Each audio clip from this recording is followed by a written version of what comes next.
the less judgment you have towards things, the more equanimous you can be. And actually, the better feedback you can actually give. And get too. Yeah. It's Yuntaku time with Akko and Tamo. What does Yuntaku mean? It's an Okinawan word from the islands of Okinawa, which means chit-chat. We want to invite you to our kitchen table and include you in our chit-chat to explore new ways of thinking, to welcome different perspectives, And we want to share ideas on how to love yourself, love your partner, and shower your children with love.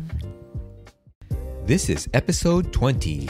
And the topic of the day is how to support your partner through change. Before we get started, please take a quick moment to subscribe to our show. Now, let's get back to it. So our recent happenings, we wanted to talk about voting. It really seems like this year, this time around, a lot more people have voted or voting, and a lot more energy has been put into this. Oh yeah, a lot more people that are more visible as far as you better vote, supporting the act of voting a lot more. Mm-hmm. And even for us, we taken probably about 20 to 30 hours of research time. Yeah. We've gone through each of them and just really took our time to understand what we're voting for and making sure that it is in line with what we believe and our values. Right.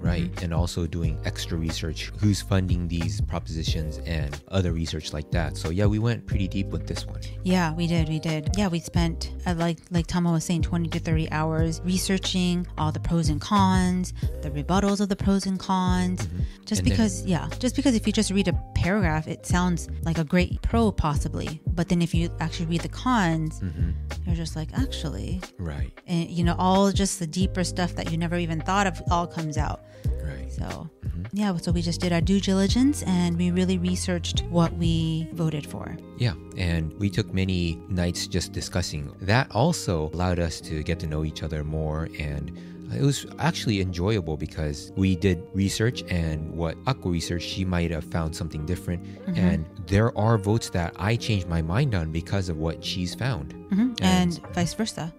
Yeah. And so, I think that was a really great chance to do our civic duty. Not only that, to make the best decision that we could. And these propositions, sometimes it's like, there's certain things that are in it that you don't really agree with, but there are other parts that you agree with, and it's not easy once you get into it deeper and deeper. So it was a challenge, but we've done it together and it was fun. So for those listening, voting day would have passed, but we hope that you were able to cast your vote. So let's get back to it. So the topic of the day was how to support your partner through change. And changing who you are is a very difficult process. And having someone close to you fully support your efforts can really make the difference, even if you don't necessarily succeed in what you were trying to make change on. Because if you don't succeed, let's say you fail, there's always different ways to do it. So you can continue to just never give up on making a positive change for yourself. And even in the beginning, when I first met Akko, we were getting to know each other, I was already always moving towards making positive change for myself, whether it's letting go of things or trying to learn a new skill or changing how I thought of things or opening my heart. Whatever it was, I was always trying to make these changes. And for myself, having Akko support me really made the difficult times a little less difficult. And because of that, gives me more freedom to look for the next positive change that I want to make. I share that with Akko and share with her why I want to make that change. And not only that, I also share how it could potentially affect her, how I need support from her, and she's always there to help me out. And she's always there to support with a smile and warm hug. And so with that, we want to share some tips on how to support your partner through change. And so, Akko, can you share with us some of what you do? Yeah. So when Tamo is working on making a change, one of the things I do is just really support him lovingly. So give him a lot of love. And, there's missteps along the way of the change. So, be the hand that he can hold. Be the hand that pushes him forward. And then be the hand that stands side by side with him so that you can be there for him at 100%. Whatever he's going through, no judgment, and just kind of support him through it. And if he needs feedback, you give him honest feedback. And that, I think, is a most valuable thing that you can do when someone is going through a change. So Ako, you've been an awesome supporter of me through change when I want to make changes, small or bigger. You've always supported me. Could you share with us how you think about supporting? Yeah, so how I think about supporting you is by providing you a lot of loving support. So I'm always there to provide the hand that you need to hold. I'm there to push if you need a little more push or nudge or anything that gets you over the hump. Really just being there for you and listening to you and really understanding where they're coming from. And if you need any feedback, giving that honest feedback is the most valuable thing and the most loving thing that you can do for your partner. And that's how I usually support Tamil when he's going through these changes. And when you provide support, it's not necessarily that you always have to do something, but it's sometimes just sitting there listening. And maybe that is a doing too, but just listening to me kind of going through things that are difficult or whatnot. And that itself is support, just being there, listening. Sometimes I do need feedback. And those times I ask for feedback and, hey, what do you think? And that's a really big thing that you mentioned, asking for feedback. I'm always consistently asking you, hey, what do you think of this? What do you think of that? Because I know that you have certain viewpoints, certain perspectives that I don't have, and you bring a light to that different perspective, and through that I can say, oh, okay, that's a different way of thinking about it. And then I can start incorporating that type of thinking along with mine and kind of balancing it to the situation. And then from there, I can take that next step towards change. And so for me, that support has been invaluable. Yeah, thank you. And likewise, I mean, when I'm going through some changes, Tamo's always there to guide me, to be there for me in any way I need, in a very loving way. And it really helps when, you know, you yourself are trying to make the change, because changing is a very difficult process. I mean, imagine stepping out of your comfort zone and doing something completely new. I mean, everything's so foreign to you, and having that familiar person with you, that loving support, really helps you get through this change that you're trying to make. Yeah, I think that's a great point. And another, maybe more important point is when your partner is trying to make change, you have to hold that vision for them also. Yeah. You have to believe in them. If they're not believing in themselves, you have to be that person to hold their vision for them. And what we mean by that is sometimes, let's say you're trying to lose weight and you know you've been exercising and you think that you're eating less, but you still haven't lost that weight. You're trying so hard and it gets demotivated, and you look at the scale and you go, oh, well, I did so much and it still hasn't changed. Those are the times that, you know, your partner can come in and say, hey, I see the scale going down, you know, you got this. And just being able to support through those difficult times. Yeah, absolutely. So, you know, holding the vision and just really believing in them is probably the number one thing that you can do. Yeah. And another one that I want to bring up is kind of the shadow aspect, which is you have to be, as a partner supporting change, you have to first of all see a new vision for your partner.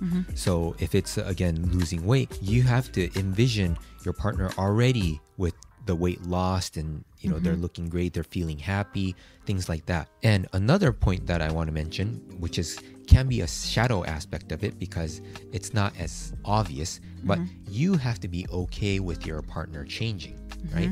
So if you're looking at your partner a certain way and that's the only way you can see your partner, it's more difficult for your partner to change, because if you're not okay with your partner changing, you might actually become an anchor. So, for example, your partner is trying to make some changes, losing weight, and then you're like, okay, hey, let's go out to eat, or let's, you know, continue the same type of habits, because the habits have to change in order to make a change. So you have to also make certain changes to support your partner make positive change. And through that positive change, then they can also bring that back into the relationship, and the relationship can grow so that you can also make positive change. It's a really positive cycle. Yeah, it really is. It's just a lot of bouncing back and forth in a very positive way. You're kind of reflecting this positive change, bouncing it back and forth in a really good way. So very good points. So Akko, how about if I come to you and tell you I want to make this positive change. I want to start exercising more or whatever it is. So I tell you this, and then I tell you with this, I can have more energy, whatever it is, share the vision with you, right? And then I'm working on it. I keep failing and I come to you. What would you say? So first of all, I think I would just thank you for even sharing your failures, sharing what's on your mind, because it actually does take courage to even be vulnerable with your partner. So I think I would first of all thank you, and at the same time just be grateful and be equanimous. So what's equanimous again? Staying calm, like a completely still lake. A still lake that is so still that it becomes a mirror. Yeah. And so be equanimous, don't judge. Instead, just be warm, loving, and accepting. So that's the best thing that you really can do when your partner is coming to you for support as far as what they're going through. And so that's the what failures that. Yeah, the failures that they're going through. So when Tomo comes to me, that's usually what I do. I just really listen. I give him a lot of attention, a lot of love, no judgment, and I try to help him out and support him as much as possible. Yeah, and I think that is one of the interesting parts when it comes to making change. And a lot of the times, I'm just going to speak for myself. If I have a goal and if I keep missing it, then the mind can start saying things like I'm just not cut out for it, or maybe this is not something for me or whatnot. And just the mind starts to play some interesting games. And when I share the failures with Akko, she can continue to hold that vision of the change that I want to make. But not only that, she can provide awareness to what I'm going through. So by her listening without judgment and being okay with what I'm going through, completely okay. And this is not an act. It really comes from her depths. And so I feel that, and I can also stay calm and equanimous in this failure situation. And then from that, I can place awareness to kind of what my mind is doing. So I can see that, hey, my mind is starting to drift off into negative territory, right? Starting to think about negative things and things like that.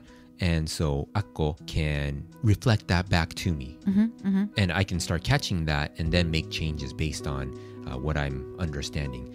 And Akko can throw a few words of encouragement and things like that really help. Yeah. Kind of, the mind is so powerful. Whenever you're trying to make changes, like you were saying, you tend to think negatively sometimes. So what I can do is to bring you back to the positive side. And that's what you should do when you're trying to make changes, because why would you want to be negative to the person that's trying to change when you're trying to be supportive? That means you're not supportive. Right.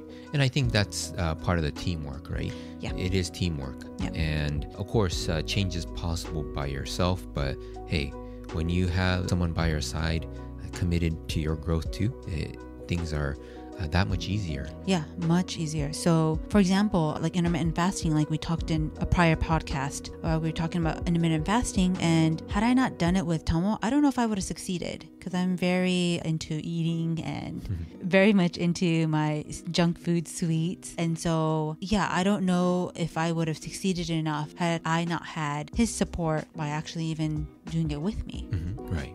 And so that then leads us into the next point that we want to make, and that's curbing your triggers, right? And so when your partner comes to you, wants to make the change, and then you see your partner failing, and maybe your partner is sharing that they're failing for certain reasons or whatnot. And when your partner is sharing that, if the time and the situation is right, you can always ask, have you tried this? Or why do you think that is, right?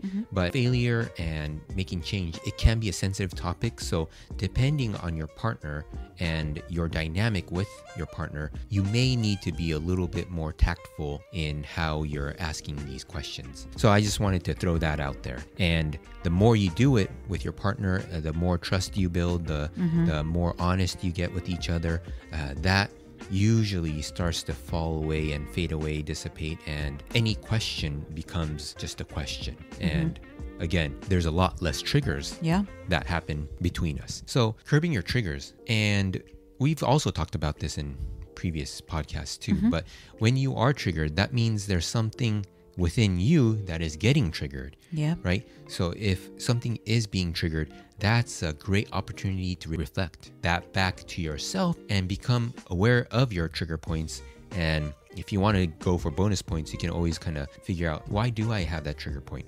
But just looking at that trigger point, not saying it's good or bad, but just equanimously looking at it, knowing that you have it, and each time it comes up, letting it go, consciously letting it go. So thinking about it, hey, I was triggered, I felt angry or sad or whatever the emotion was, name it, feel it, name it, and don't try to hide it or fight it. Instead, let it travel through you.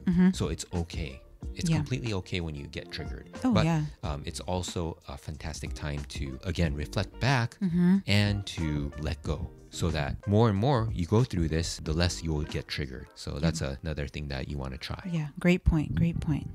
And then another point that we wanted to make is to open up time for deep conversation. So be available for your partner so that your partner can share what they are going through. What does that mean? Have uninterrupted time. So this pretty much means no screen time, just undivided attention to your partner so that they can speak to you and you can listen and support them in the best way possible. Because after all, if you don't ask and if you're not having these deep conversations, you might not know what they're really going through. And something really deep and vulnerable will be going on inside, especially during these changes. And without these deep conversations, it won't unfold. Yeah, I think that's a really great point. And I kind of want to put it in this way. So when we say deep conversations, things are deep. When things are deep, you have to dig to reach depth, right? And if you don't have time that is uninterrupted, time without distractions, then it's impossible to go deep. Because as we sit together and begin conversating, it starts shallow. How's your day today? How was work? How was blah, blah, blah? If you have children, how is the children? Blah, blah, blah, blah, blah, blah, blah. And all those things have to be dug up until you reach the more deeper points of what you're going through. So I think that's a great point that Akko brought up. Again, in order to get to the deep conversations, the shallow portions of what we're thinking about have to already be expressed. So Exactly. So I invite everyone to have these deep conversations with their partner. We usually have our deep conversations after our daughter goes to sleep or while our daughter's going to sleep. Right. Yeah. And it works out. Like while she's trying to go to sleep, we still talk to each other and sometimes it serenades her. Right. And that's an interesting one because for us, our daughter, she really needs a lot of help in getting to bed. So we both go into bed, and while she's going to bed, we're actually just talking to each other. And it's really funny because she's actually okay with us talking. Yeah, that's really funny. So, and it works out. Like we're having our deep conversation and she's going to sleep. So it really works out. Kind of killing two birds with one stone kind of type of deal. Right. And she always lets us know if it's too much. She'll be like, hey, enough. Yeah, exactly. So I guess it depends on her mood, but most of the time it works. Oh yeah. It works out. Sometimes she's annoyed. Yeah. But definitely most of the time it's totally, she's totally happy with it. Yeah. So for you always want to get creative. You might want to find time sometime else. Maybe it's in the mornings. Yeah. But for us, usually nighttime works better just because we've gone through the whole day and we're ready to kind of slow down and just let go of the day, right? Yeah, and just have a relaxing conversation. Yeah. And that also helps process what's gone through the day, and it might even promote better sleep too, just because what you've been thinking about. Yeah. Like unravel everything that you were thinking about. Yeah. And any negativity, if you have any negativity, any misunderstandings that could have happened during the day that wasn't addressed at that time could be addressed. So I think it's a great way to unwind, like you were saying. Yeah. And regarding this point, Akko definitely helps me a lot with processing through work. You know, the things that are difficult that I went through work or going through. She always gives me time to kind of share what's going on, and she always gives me a different perspective. And by the end of the day or by bedtime, it really helps me be in a lot more calm, more equanimous state. And same for Akko. When she has work, comes home, she can let everything go and share everything with me. And it really helps. I mean, having someone to be able to talk to about what happens at work, it's because it can be very stressful at work. So just having Tomo just listen, give me his feedback, whatnot, whatever happened, it really helps with, I guess, closure of any situation, if there needs to be a closure. But yeah, it really helps with kind of getting through that emotion. And again, even these conversations, you want to listen to it without judgment. Just really open up yourself up to listen. Yeah, right? exactly. And so think about it as a practice for listening. Just you're sitting there, you're completely present, and you're looking them in the eyes, or just your body's present, your mind is present, your heart is present, just your attention is on your partner. Yeah. So, we've been talking about listening without judgment, and we want to clarify what that doesn't mean. And it doesn't mean that you're listening, even if you disagree, you're just listening, sitting there listening And agreeing. Right. You know. That's not what it means. But what it means is you are listening and conversating in a very calm and equanimous way, like we are right now. And for that, the reason is because when you're in a calm state, when your body is in a calm state, you're able to be your best self, right? So if you're starting to get worked up and triggered with what your partner is saying, then you start to see red and your emotions take over, and you're not going to be able to bring your best self out. Yeah. Yep. The more calm you can stay, the less judgment you have towards things, the more equanimous you can be. And actually, the better feedback you can actually give. Yeah. Yeah. And get too. Yeah. Yeah. Yep. Exactly. So those are the points that you can use to support your partner through change. And if you're going through change, if you're wanting to make change, share this with your partner. Have them understand how they can support you best through these changes. And so again, you want to make sure you understand that changing is a very difficult process. And it's something that has to change inside your partner and yourself to see these changes. Yeah. And something I just want to add is, so you're trying to change, and let's say your partner is not giving you the support that you need. You have to let them know how you want to be supported. You really need to tell them exactly how you want to hear it, if it needs to be in a very specific way. And that's a really great point by Akko. What I want to say about that also, in addition to that, is you might think, oh, that person should already know that. But, it's because they don't, or have forgotten, or maybe they're just not aware enough. And that's why you need to continue to remind them until they really get it. And not in a nagging way, but really just getting to the meat of things and really explaining what you need, how you need support. And sometimes you have to get it down to a step by step. I need it this way, so that I'll feel this way, so that this happens. Exactly. And don't get frustrated with having to repeat this again and again and again. And one thing that I want to say is, if repeating it again and again and again doesn't seem to be working, there's something that has to change on your end when you're communicating, right? So if you're doing the same thing over and over and over again and it's not working, then the issue is with your communication. And I'm not saying that in a, it's you're in the bad, but just like the famous quote Einstein had, which is, if you continue to do the same thing over and over again, expecting a different result, that's a definition of insanity, right? So what you want to do is change up how your communication is based on who your partner is. They might need to be communicated differently. And so if that's the case, hey, ask, how do you need to be communicated? I'm trying to communicate this to you, but it doesn't seem to be working, and I want to improve my communication. And hey, open up the conversation there. Exactly. So, and in the end, we really want everyone to have a successful, loving, happy relationship with one another. And so our question to you is, what kind of change do you want to make? We'd love to hear from you. Please come say hi on our new website by going to yuntakutime.com. All right, take care. Bye.